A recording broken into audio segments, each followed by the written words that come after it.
sallallahu alaihi wasallam sọnù tiẹ̀ náà bólúwa ti ṣe nífẹ̀ẹ́ sí ká ṣiṣẹ́ rere púpọ̀ jù ní àwọn ọjọ́ mẹ́wàá yìí tí sì máa fúnni lẹ́san ńlá jù lórí iṣẹ́ rere tá a bá rí ṣe nínú àwọn ọjọ́ mẹ́wàá yìí. Ànábì wa ní ká pọ̀ ní mímọ̀ ṣe la ilaha illallah, bákan náà allahu akbar, bákan náà alhamdulillah láwọn ọjọ́ yìí. torí rẹ̀ à ń fẹ́ kí kálukú wa ká máa ṣe allahu akbar, allahu akbar, allahu akbar, la ilaha illallah, allahu akbar, allahu akbar walillahi alhamd. ká máa wí lọ́pọ̀lọpọ̀ ká sì máa gbóhùn sókè pẹ̀lú wíwí. gẹ́gẹ́ bá ṣe rí Abu Hurairah radiyallahu anhu àti Abdullahi bin Umar radiyallahu anhuma wípé ńgbà tí oṣù Dhul-Hijjah yìí bá ti wọlé, wọ́n á máa wí àwọn gbólóhùn tá a wí yìí, wọ́n á sì máa wí láwí gbóhùn sókè nínú àwọn ọjà gbogbo àti láwọn ojú ọ̀nà gbogbo. eléyìí tí ó mú kí ẹni tó gbàgbé ó rántí, tí ó sì mú kí ẹni tó ṣe pé kò tiẹ̀ mọ̀ tẹ́lẹ̀ kó tàtàrà wọn kẹ́kọ̀ọ́. Allahu akbar, Allahu akbar, Allahu akbar, la ilaha illallah, Allahu akbar, Allahu akbar walillahi alhamd. wíwí àwọn gbólóhùn yìí yóò tẹ̀síwájú bẹ́ẹ̀, àníyé wí ní gbogbo ìgbà ní gbogbo ààyè yàtọ̀ sí ààyè tí ò ti tọ́ ká dárúkọ Allah. tó bá wá di ní ọjọ́ Àrafà fáwọn tá a wà nílé, ọjọ́ Àrafà lọ́dún yìí yóò já sí ọjọ́ alhamis eléyìí tí ń bọ̀, eléyìí tó túmọ̀ sí ijọ́ mẹ́rin. tó bá ti parí àṣùbà ọjọ́ Àrafà yìí, at-takbiratul muqayyada òun wà bẹ̀rẹ̀. eléyìí tá a kọ́kọ́ wí yìí wọ́n ń pò ní at-takbiratul mutlaqa. àwọn Allahu akbar táwọn wí tí wọn ò dábì kan pàtó pé ní ká ti máa wí àbáyé kan, ṣùgbọ́n ìta tún dá àyè fún òun wà bẹ̀rẹ̀ ní pẹrẹwu láti tá a bá ti parí àṣùbà ọjọ́ Àrafà látọjọ́ alhamis tí ń bọ̀ yìí. lẹ́yìn gbogbo sọ̀láàtì ọ̀ranyàn kọ̀ọ̀kan láti ẹ̀yìn àṣùbà ìjọ Àrafà a máa wí lọ bẹ́ẹ̀ títí gbogbo ọjọ́ Àrafà yìí. a tún wí lọ́jọ́ ọdún, ìjọ kejì ọdún, ìjọ kẹta ọdún, ìjọ kẹrin ọdún, a wá parí rẹ̀ lẹ́yìn sọ̀láàtì al-asr níjọ kẹrin ọdún. Allahu akbar, Allahu akbar, Allahu akbar, la ilaha illallah, Allahu akbar, Allahu akbar walillahi alhamd.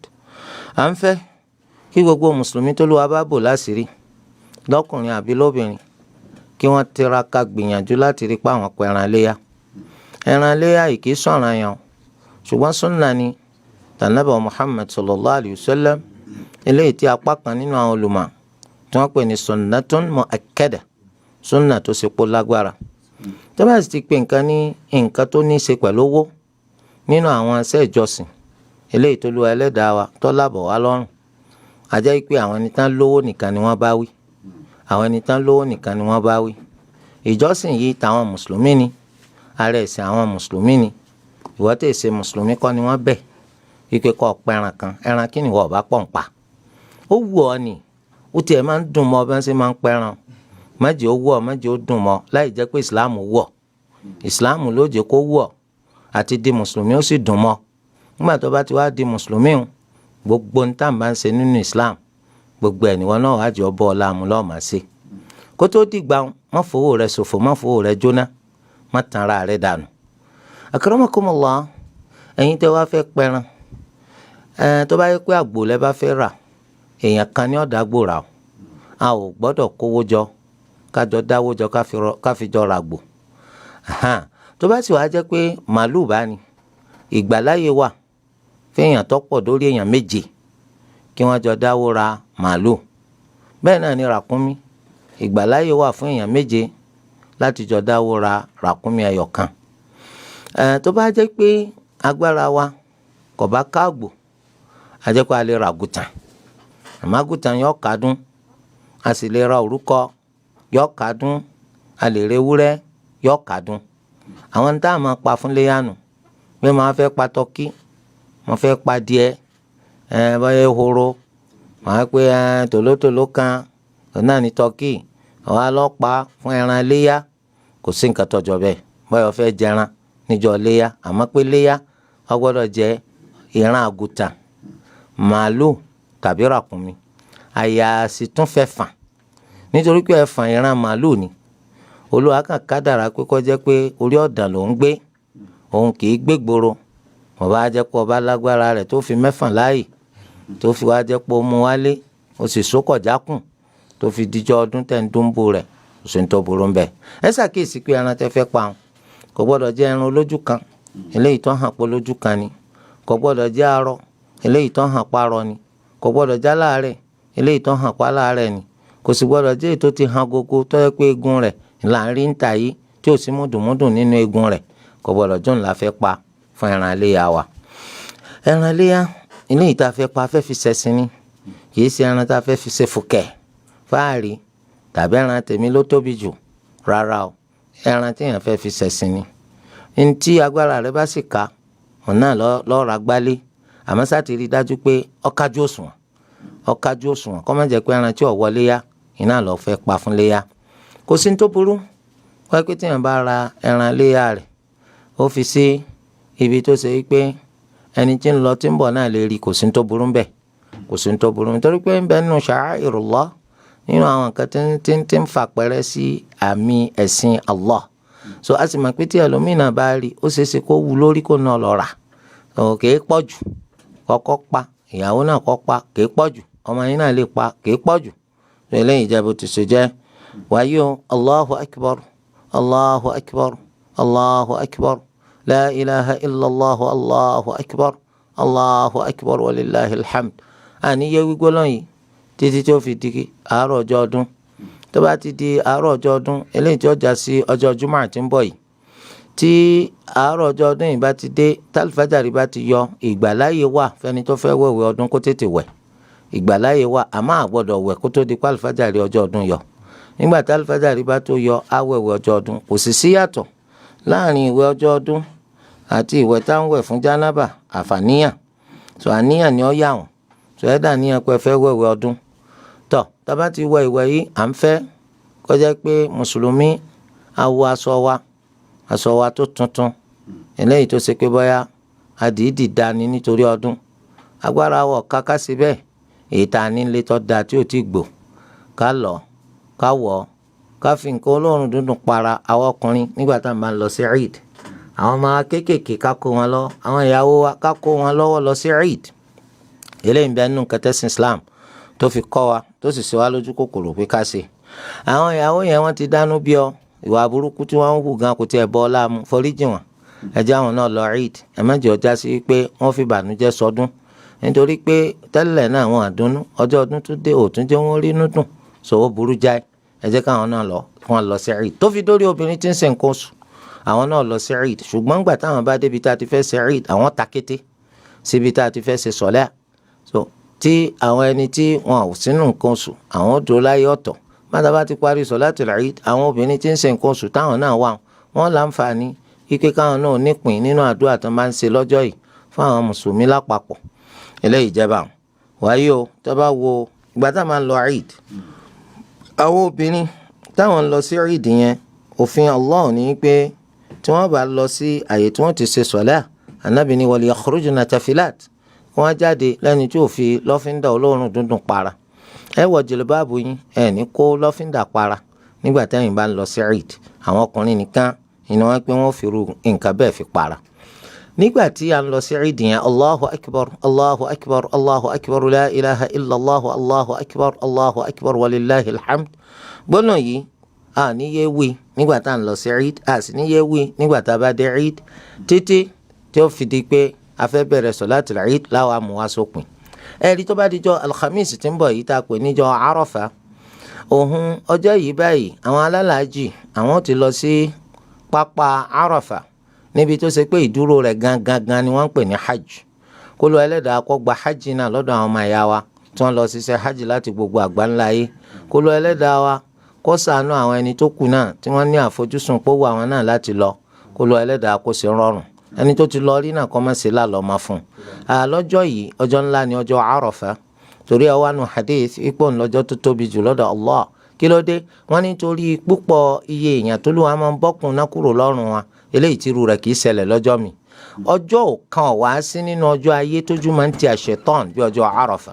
Ìdí abájọ sì ni pé yóò rí bí òǹkà àwọn ẹni tó lu abọ́kùn náà lọ́rùn wọn ti ṣe pọ̀ tó ojú rẹ̀ wà kéré ojú yóò ti kọjá sísọ torí ẹ̀ ọjọ́ ńlá lọ́jọ́ Àrafà à ń fẹ́ kó jẹ́ pé àtẹnitọ́ lọ sí hajj àtẹnitọ́ lọ sí hajj à ń ṣe àdúrà jọ Àrafà lọ́jọ́ Àrafà torí pé anabi sallallahu alayhi wa sallam ó ní khayru du'a du'a yawmi Àrafà wa afdalu ma qultuhu ana wan nabiyyuna qabli la ilaha illallah wahdahu la sharika lah lahul mulk wa lahul hamd wa huwa ala kulli shay'in qadir àdúrà tó lóore jù òun náà làdúrà jọ Àrafà èyí tó sì lọ́lá jù ní tí mo ṣe ládùúà àtẹ̀mí àtàwọn ànábì tó síwájú mi lọ́jọ́ Àrafà òun náà ní la ilaha illallah wahdahu la sharika lah lahul mulk wa lahul hamd wa huwa ala kulli shay'in qadir àwa náà máa wíru àdúrà yìí lọ́pọ̀lọpọ̀ ní ọjọ́ Àrafà yìí alálàájì tó náà ń bẹ ní Àrafà àdúrà yìí ó máa ṣe lọ́pọ̀lọpọ̀ ní Àrafà ní ọjọ́ tá a wí yìí báyìí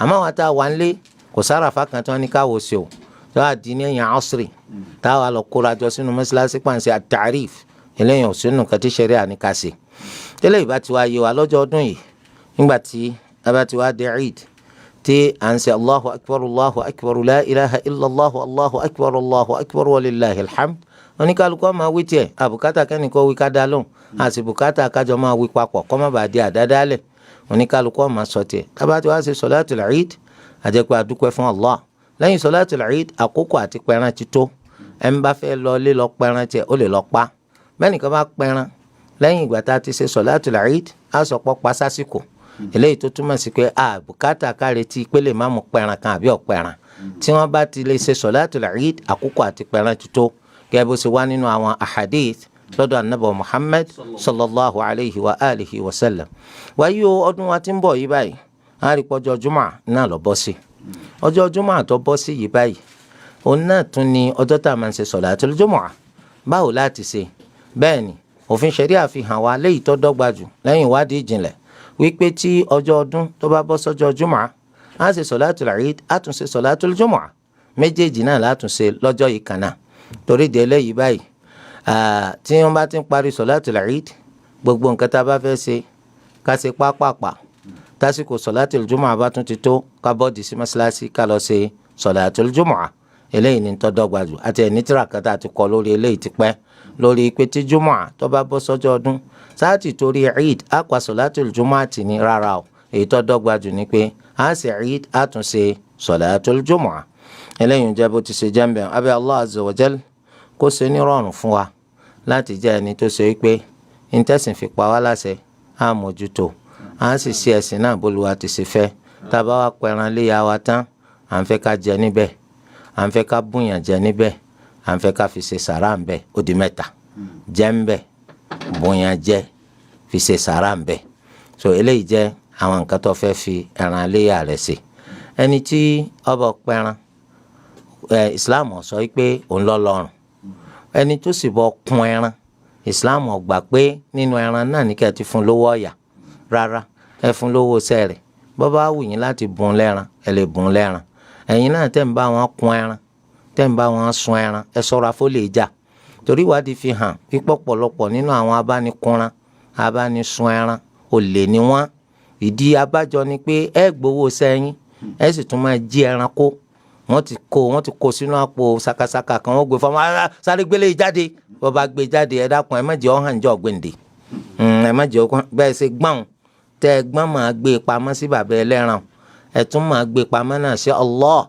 tó bá dijọ́ gbẹ̀ndàl kìyàmà kọ́ má dọ̀ràn sí yín lọ́rùn ẹ gbowó sẹ́yìn ẹ tún jalè akramakumullah ẹja bẹ̀rù Allah ẹja bẹ̀rù Allah ìgbà míì gan wọ́n tún bù wọn lẹ́ran síbẹ̀síbẹ̀ wọ́n tún jalè.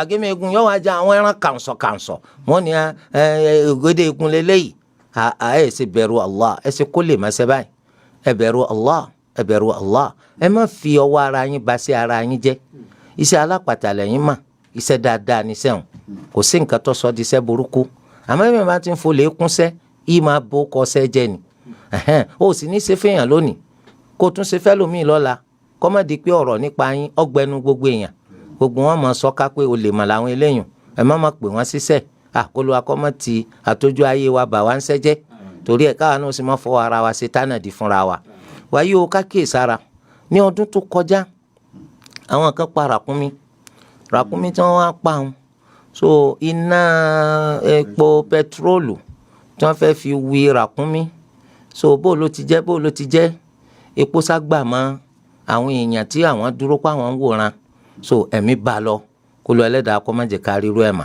torí ẹ dákun ẹ̀yin èèyàn ràkúnmí bẹ́ẹ̀ bá rí ẹ jẹ́ kí rírí rẹ̀ kó mọ lórí ìgbà tí wọ́n fi gún tán bá ti gún tán bá láwọn fẹ́ sun ni ẹ dákun ẹ sún sẹ́yìn pátápátá ẹ má rìn ní gbèrígbèrí tó lè ṣe yín ní jàǹbá kó lọ Ẹlẹ́dàá wa kó dákun kó dóòlà wa. Jazakumullahu khairan. Tọ́ ọ̀rọ̀ náà láti gbọ́ wọn 08024481441 òní nọ́mbà tẹ́ mọ̀ pè sí ìyẹn tẹ́ bá ń pè ní inú Nàìjíríà tẹ́ bá ń pè látòde +2347067781514 +23467781514 náà. Assalamualaikum warahmatullahi wabarakatuh. Wa alaikum salam warahmatullahi wabarakatuh. Orúkọ yẹn àti ibi tẹ́ ti ń pè o. Ẹ kú ètò sà, mo kí dókítà wa kú ìkàlẹ̀. Yes. Ọjọ́ ìkọ̀ àtúntò mi. Ẹ̀nà ṣùwádìí mi ní. Orúkọ yín àti ibi tẹ́ ti ń pè. Yusuf ló ń pè láti Ìbàdàn sà. Ìbéèrè yín. Ṣùwádìí mi náà ní pé ǹjẹ́ sà. À ń gbọ́ yín.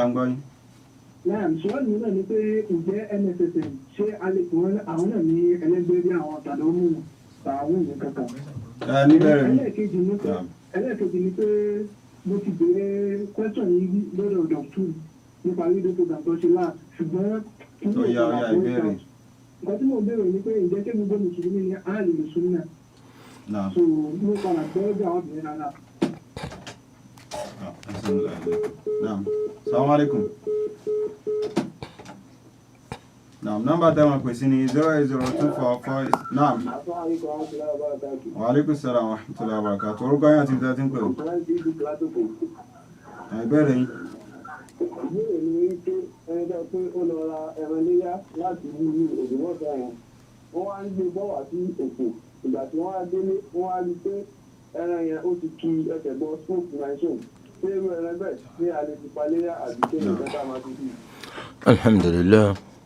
Ẹran tá a rí kó ti kí ẹsẹ̀ bọ́nú chain machine tẹ́sẹ̀ tí wàá lọ mọ̀tà bá sọ kalẹ̀ á tọ́jú rẹ̀ á wá wojú rẹ̀ kápẹ́rù òní lẹ̀ síbẹ̀ ẹ wojú rẹ̀ tí ń rìn dáadáa àbí rìn rẹ̀ jágere mú ti dárọ́ tó bá ti rọ lẹ́sẹ̀ tí rírọ rẹ̀ sì hàn á jẹ́ pé kò wọlé ya mọ́ wọ́n lọ fọ ara rẹ̀ síra rẹ̀ nítorí pé bí èèyàn bá gbé ẹran gun machine kọ́ máa kíyèsí bó lẹ́sẹ̀ rẹ̀ wà ẹranko lòun ó kàn lè máa ṣe mẹ́ẹ̀mẹ́ẹ̀mẹ́ẹ̀ gbogbo ìgbà tí ẹran bá ń ṣe mẹ́ẹ̀ kò túmọ̀ sí pé ní ti ń ṣẹlẹ̀ dùn mà bọ́ bá dùn mà mẹ́ẹ̀ ni bí ó bá dùn mà náà mẹ́ẹ̀ ni so eléyìí túmọ̀ sí pé ìwọ ni kò nífura mọ́ sàsùn pìyè lẹ́yìn ìjọba òsì jẹ́ tó bá ti rọ lẹ́sẹ̀ tẹ́sẹ̀ rọ á jẹ́ pé kò wọlé amánu.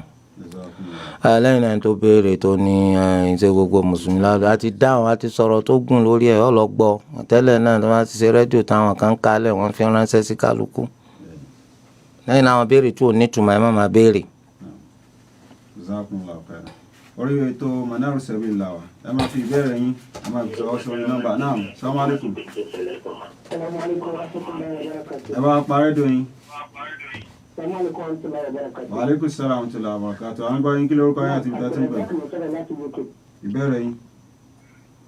Ìbéèrè tí mo fẹ́ bí dókítà ni kọ́lẹ́gì mi níbi iṣẹ́ ó travel ó wá ẹgbẹ́ ṣe ẹrù rẹ̀ dé òun náà wá gbé ẹrù ẹni rẹ̀ but ara Russia ni aṣọ ó wá tún gbé ẹrù tó sì gbé yẹn àwọn aṣọ wa wà bẹ́ẹ̀ I think ẹni tí ó gbé ẹrù rẹ̀ ni ẹni tí òun gbé ẹrù tiẹ̀ ó jẹ́ ẹni bí ọmọ Nàìjíríà tó jẹ́ pé ẹ̀yà mi ni but àwọn aṣọ tó wá wà bẹ́ẹ̀ àwọn aṣọ bíi tòkìtì lọ bíi bùbá àti kìnìún mi ò bí ẹni ẹfẹ́ wá fi aṣọ ẹ̀ṣọ́ lónìí kò dẹ̀ ní ìjẹ́ ní ìjẹ́ kọ́ nídìí mi ò ní ìjẹ́ ó wá ká ṣèbéèrè ó wá kó sí mi ó bẹ́ẹ̀ tó bí tí ẹ̀ mẹ́ta but kò tí nǹkan tí mo fẹ́ ṣe fún ṣé mo lè wọ̀ ọ́ àbí orí kékeré ṣé mo lè wọ̀ àbí mi ò lè wọ̀ torí ó ti kó fún mi but mo ṣe láti kó sí mi náà jazakumullahu khairan. Assalamu alaikum. Alhamdulillah. Òfin ṣẹ̀ríà ní pé nǹkan tá a bá ní la lè bùn ni nǹkan tá a ní a lè bùn ni ẹni tó bùn yín kò ní aṣọ à ń bọ̀sibọ́sí pé yóò bùn yín mo ṣí báàgì gbé ẹlòmíì náà sì tèmi gbé kò túmọ̀ sí wípé tí mo ti sì gbé òun di tèmi nígbà tí tèmi náà ò di tiẹ̀. ẹ bá mi wò báyìí ká pé báàgì mi tí wọ́n sì gbé òun mo ní $100,000 nínú ẹ̀ eléyìí tèmi wá sì gbé koríko mọ́ bá nú ẹ̀ ṣé ìgbà tá a ti ṣí báàgì gbé òun ẹni tó ṣí tèmi gbé tó bá $100,000 nínú ẹ̀ ó di tiẹ̀ ni ṣé koríko yìí di tèmi ni rárá ẹrù mi lẹ́rù mi ẹrù ẹlẹ́rù lẹ́rù ẹlẹ́rù ẹ máa fi wẹ́lọ̀ títí tẹ́ fi rí tiyín ni òun náà máa fi wẹ́lọ̀ títí tí ó fi rí tiẹ̀ àmọ́ pé mi lè dára mi láàmú èyí tí mo ti gbé náà mo gbé àjẹpẹ́ mi ni mo ní tó wà ń bẹ̀ kò lè di tèmi láéláé tèmi ní máa béèrè fún onítàn tiẹ̀ náà ni ó máa béèrè fún ó sì súnmọ́ kó jẹ́ pé ẹrù tí ń bẹ nínú báàgì èkíní kejì ẹni tó ṣí báàgì ara wọn gbé yìí kò jẹ́rù tó jọjú torí tó bá jọjú ni ọ̀tọ̀ ní béèrè ọ̀bá jẹ́ torí ẹ̀ ètò bùn yín kò tí ì rí yín bùn ẹ̀ tí ẹ̀ gbọ́dọ̀ wọ rárá ó ń gá kọ́ tọ́kọ̀ wọ̀ ká tó pẹ́yìn náà. Jazakumullahu khairan. Nípa bẹ́ẹ̀ ṣe ṣàlàyé fún wa oríṣi àwọn ẹran ètò ìyá àfi máa ń ṣe léyà àti pé abo rẹ̀ ni wọ́n máa ń ṣẹlẹ̀ pé nípa àwọn abo yẹn èèyàn lè bá nǹkan nù rẹ̀ bóyá ní ìdájọ́ tó rọ̀ máa rẹ̀. bí kí n lè bá nù ẹ̀ lábẹ́ òfin ṣẹ̀ríyà gbogbo ẹran tẹ́ bá pa tó ti kẹ́ ẹ bá pé ó diwọ́ di sẹ̀ sínú tẹ́ bá ti dúnbò ìyá dídúnbù tẹ́ dúnbù ìyá náà ní dídúnbù ọmọ dídúnbù tẹ́ dúnbù ìyá ní dídú ti ọmọ torí pé Ànábì sọ pé dhakatul janin dhakatul ìdú ọmọ tí ń bẹ nù ìyá rẹ̀ tẹran òun náà ní dúdú tẹ́ ti dú ìyá rẹ̀ ìyẹn ni pé tó bá rí pé ńgbà tí ẹkùn ẹran dé inú ìyá ẹ wá bá ọmọ nínú rẹ̀ tó ti kú bẹ́ẹ̀ àyẹ pé dúdú tẹ́ dú ìyá ó ti di dúdú fọ́mọ ṣùgbọ́n ńgbà tí ẹkùn ìyá débi àpòbí tí ẹ ya àpòbí lọ́mọ bá dìde garando dídú tìyá kìí ṣe dúdú tọmọ mọ́ báyìí àfi kẹ́ ẹ tún ọmọ dú lọ́tọ̀ tó bá wù yín láti dú jẹ tí ó bá sì wù yín láti dú jẹ pé fílẹ̀ fẹ́ máa tọ́jú rẹ̀ àjẹ́ pé ẹ fọ́n lẹ́kọ̀ọ́ máa ṣàyè rẹ̀ nù. Jazakumullahu khairan. 08024481441. Naam. Naam, ẹ ti wà lórí ètò. Salamu alaikum. Naam, 08024481441. Oyin nọ́mbà tẹ́ mọ̀ pè sí nígbà tẹ́ bá fẹ́ béèrè lórí ètò Manarus Sabil. Naam. Assalamu alaikum wa rahmatullahi wa barakatuh. Wa alaikum salam wa rahmatullahi wa barakatuh. Ẹ bá gbóhùn sókè. Orúkọ mi ni Abu Abdullah láti lọ. Ìbéèrè yín. Mo jẹ́ ìdí mo ní fún àwọn dọ̀kítọ̀ àti Ọlọ́run darí àwọn fún mi yára. Wọ́n lè ní pé àwọn ọmọ alùpùpù owó ẹran jẹ fún àwọn alájùmọ̀ta ilé wa. ẹran kẹ́ fún bàbá yín ni kìí ṣe pé ẹ dáwó jọ fún wọn. Bàbá ti gbọ́. ẹran kẹ́ fún wa kò nídìí pé ń dáwó jọ fún bàbá kan. Naam. Salamu alaikum. Wa alaikum salam wa rahmatullahi wa barakatuh. Ìtààmú ìjẹ́lẹ̀ láti tàbí àgbọ̀dẹ̀ àbọ̀dọ̀ gbọ́n. Ìbéèrè yín o. Kẹ́dà fún ẹnìkan wà gẹ́gẹ́ bí aláìsàn ní ìsìn. Wọ́n wá gbé lọ sọ́dọ̀ ẹnìkan, wọ́n tọ́jú rẹ̀. Ìfọ́lálà àjà. Ẹni yẹn tó ṣègùn sílẹ̀ láìbí babaláwo ṣá. Wọ́n wá tọ́jú rẹ̀ ọlọ́run fún àlàáfíà. Wọ́n tẹ̀ wá ní pé torí tóun fẹ́ san o. Tí ó lè lọ mọ́ta olóhùn kò lè lọ. Wọ́n tẹ̀ wá mú èèyàn mẹ́rin lọ fún un. Ó ṣe àwọn ó ní ní ládá tó bẹ́ẹ̀ fi kíni tó bẹ́ẹ̀ fi dájú tọ́jú òun padà lọ.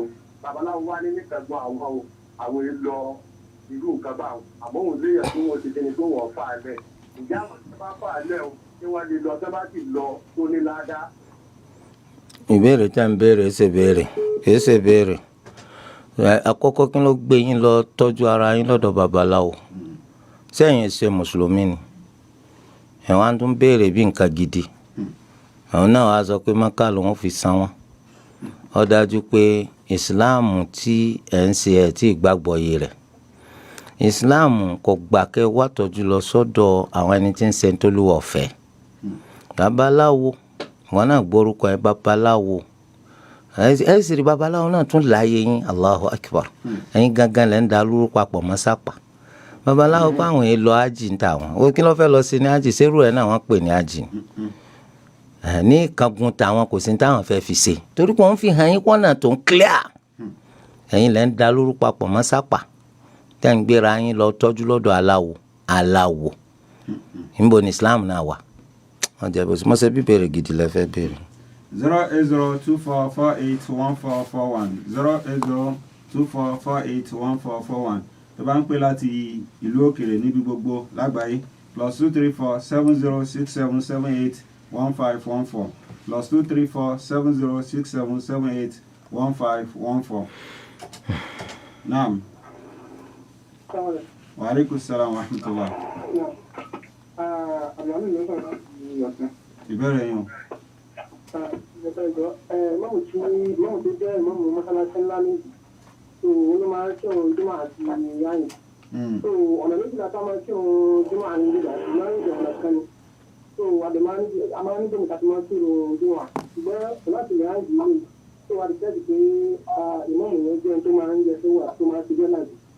So àti kírun lẹ́yìn máa ń gbà yẹn. Ṣùgbọ́n sọ láti ráǹdì yìí kò tó ń yàtẹ̀ tó bọ̀dà ń jẹ́ ṣe ní jọ́ gbàtúgbà di jẹ́ ráǹdì báyìí. àti ọba ti sí mọ́ṣáláṣí méjì ń lu àfibì kan ibẹ̀ náà láti ṣe àbí tó bá pé ibì kan àtọ́ súnmọ́ yín tẹ́tí lè lọ ṣe sọ̀látul Eid. Naam.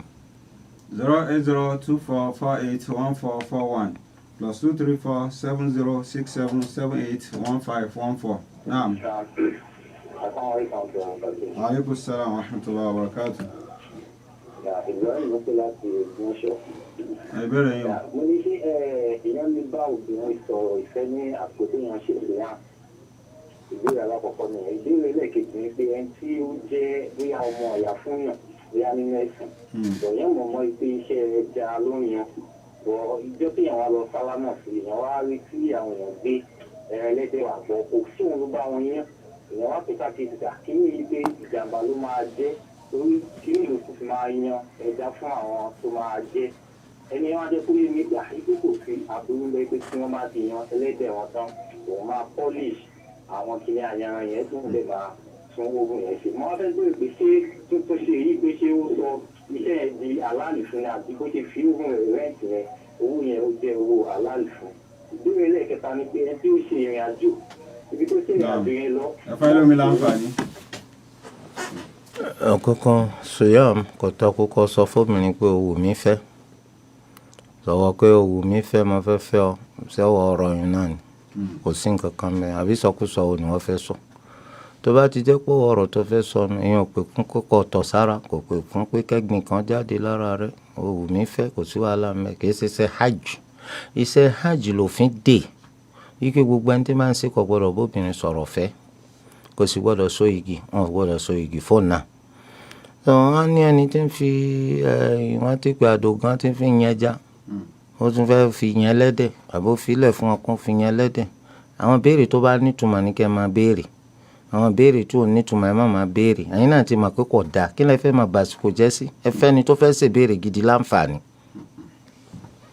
Naam, inshallah salatul Eid yóò wáyé ní opposite civil defence ní síwájú ká tó dé ọjà alábẹ̀dẹ̀ níbi testing ground inshallah ní aago 7:00 àárọ̀ ní salatul Eid yóò wáyé níwájú civil defence inshallah kí Allah kó sọ ọjọ́ Jumu'ah.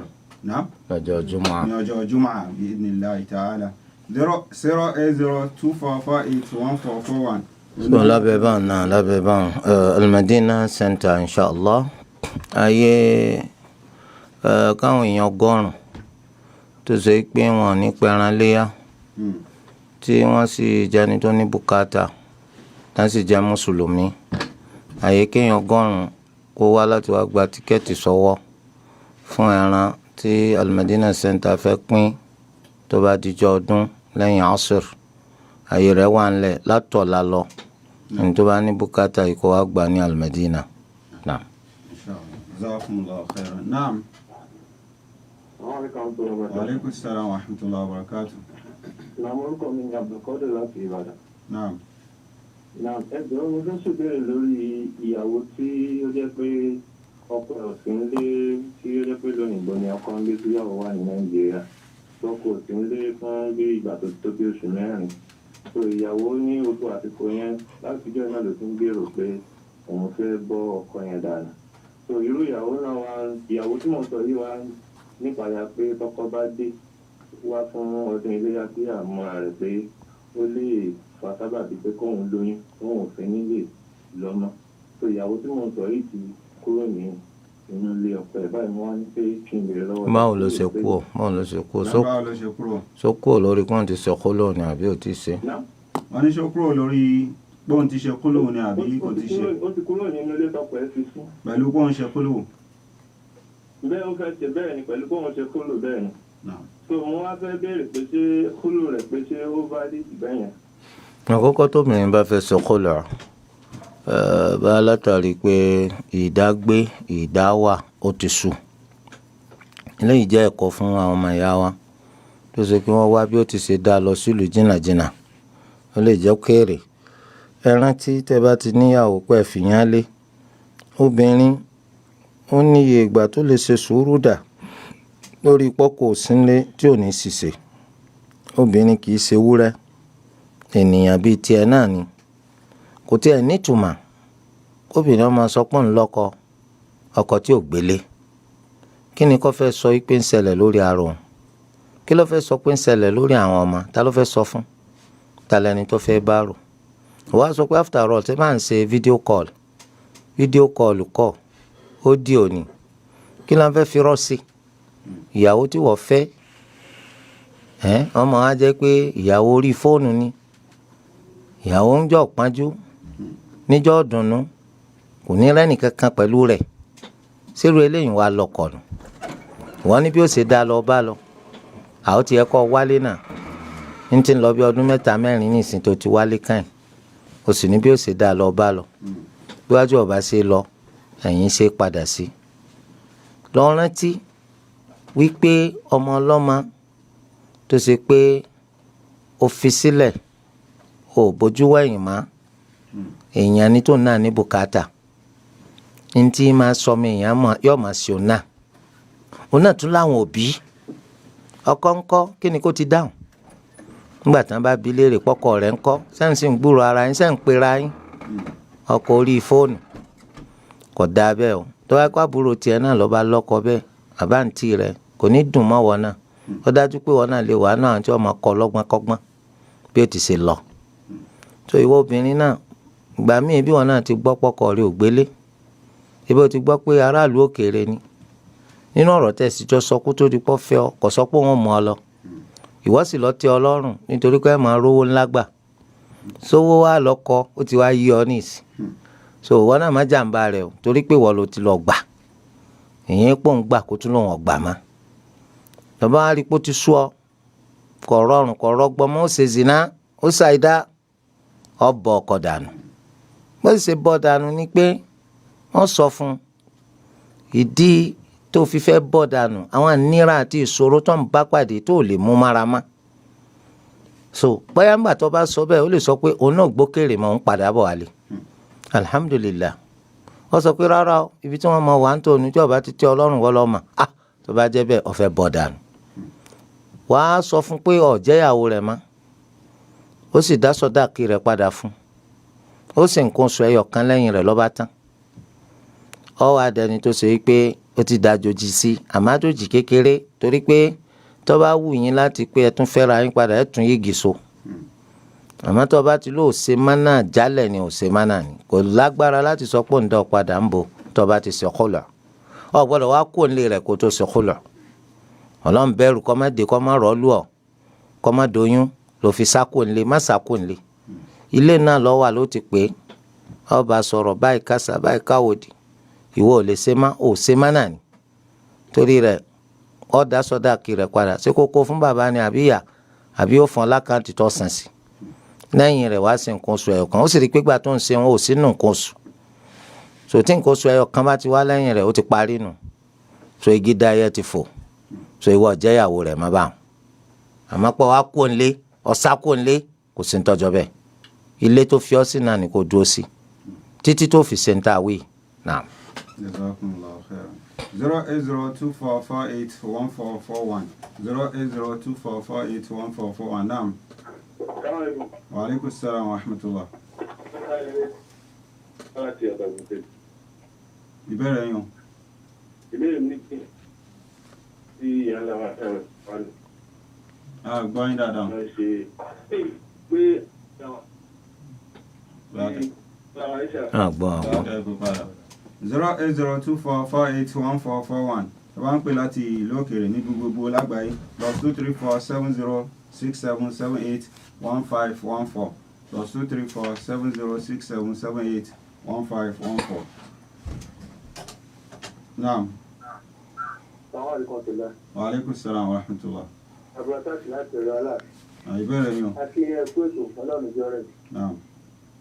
Ìjẹ́ ẹni tí èsè òṣèlú tó jẹ́ bí kìrìsìtẹ́nì ó lè lọ sí Mọ́kà láti wí pé tó òun ṣe tán láti wọ ìsìlámù láì sí ìwé láìsí ní ìyẹn àkọ́kọ́. Ẹlẹ́ẹ̀kejì tí èèyàn àti ìyàwó èèyàn tí èèyàn bá jọ súnmọ́ra èèyàn tí èèyàn bá pè jẹ́nẹ́bà tí èèyàn bá wo jẹ́nẹ́bà tẹ́lẹ̀ tí èèyàn bá tún tàbí ìpínlẹ̀ tó ń wo jẹ́nẹ́bà tán ó gbé àrò òun tó ń rí nǹkan ọmọkùnrin bí ẹgbẹ́ tí èèyàn ó tó jẹ́nẹ́bà yẹn wẹ̀ ní àdúrà.